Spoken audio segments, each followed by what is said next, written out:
tadi nih habis sholat zuhur itu beberapa roket Israel ini jatuh yang menghantam satu pasar tradisional di pengungsian namanya pengungsian Jabaliyah. Itu jaraknya dari sini, dari tempat saya berada itu cuman sekitar 5 menit lah kalau naik mobil, dekat sekali tuh. Itu dibombardir dan dalam satu waktu 50, bayangkan 50 warga sipil terbunuh. Dan korban-korban terbunuh itu dibawa ke sini, ke rumah sakit. Dan saya menyambut, saya melihat, bahkan saya sholat jenazah saat itu. Saking banyaknya korban yang datang ke sini, itu ruang jenazah itu nggak cukup. Ya, jadi mayat-mayat itu digeletakkan di jalan-jalan, di trotoar. Ada juga yang di rumput. Seorang anak usia 6 tahun, ya saya tanya tuh orang tuanya, namanya itu Diab Abul Bait. Ya, Diab Abul Bait. Itu terpaksa dikafani dan diletakkan di atas rumput karena ruang jenazah tidak mampu menampung jumlah korban yang datang sebegitu masifnya gitu ya. Nah, juga selain masjid mereka juga mentarget tadi pasar, kemudian juga mereka mentarget bahkan perkantoran, juga mentarget sekolah-sekolah ya. Ini dunia bungkam gitu loh. Kalau bukan kita yang menyuarakan, siapa lagi teman-teman? Ini sudah saatnya kita semua buka suara lah. Kita nggak boleh diam. Kita nggak boleh diam di depan sebuah kejahatan, karena diamnya kita di depan sebuah kejahatan adalah sebuah kejahatan. Ya.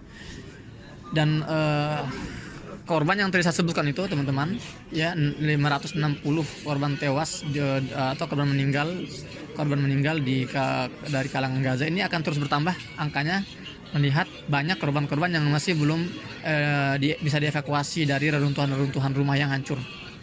Sementara sampai sedetik ini itu dentuman bom masih terus terjadi, serangan-serangan udara belum juga selesai, masih terus menghujani sejumlah wilayah di jalur Gaza. Dan korban luka juga kemungkinan masih akan bertambah, dan kita juga belum melihat masih akan adanya tanda-tanda akan berhenti. Bahkan ya yang kita dengar itu kapal induk angkatan milik, bahkan yang saya dengar itu kapal induk militer angkatan laut, bahkan yang saya dengar itu kapal induk militer Amerika yang membawa 5.000 Navy atau 5.000 angkatan laut mereka, dan juga membawa pesawat tempur, membawa senjata berat, itu sudah mendekati wilayah Palestina untuk membantu Israel melakukan serangan masif ke Gaza.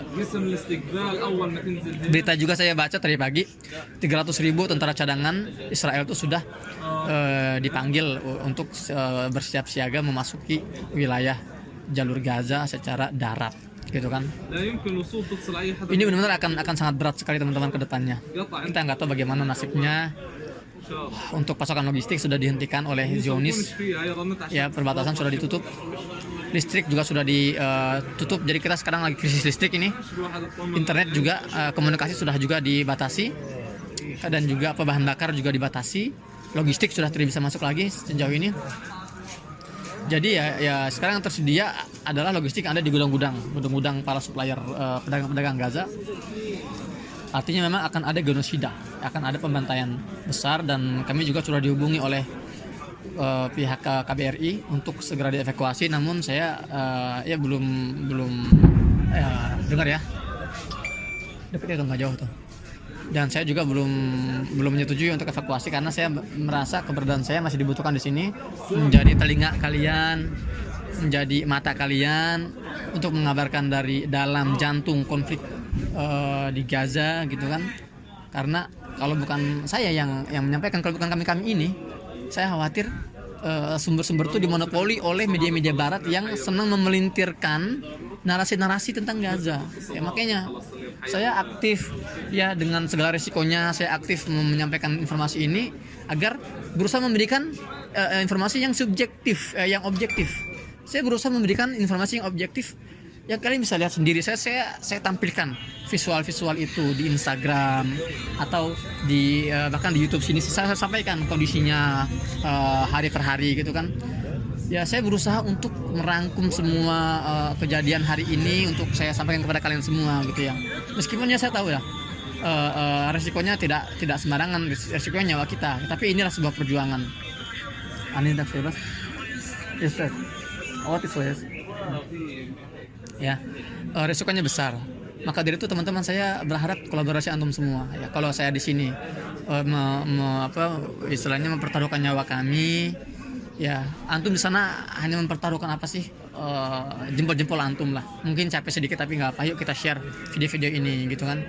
Dan juga tidak lupa saya ingin mengajak teman-teman semua untuk terus berdoa, memanjatkan doa di setiap sholat antum semua, untuk kita semua di sini. Doakan agar para pejuang-pejuang yang masuk ke wilayah perbatasan luar itu, ke wilayah Zionis itu, semoga Allah kuatkan, Allah berikan bantuan dari langit, dan semoga Allah berikan kesabaran ekstra gitu kan. Dan itu harus tahu teman-teman, para pejuang Gaza yang merangsak masuk ke wilayah Israel itu mereka sudah mempersiapkan diri nggak akan kembali gitu loh. Jadi mereka seperti kamikaze attack gitu ya. Ya tapi ya alhamdulillah sebagian mereka ada yang berhasil kembali ke Gaza dengan membawa berbagai banyak tawanan gitu kan. Itulah perjuangan mereka dengan darah, dengan nyawa.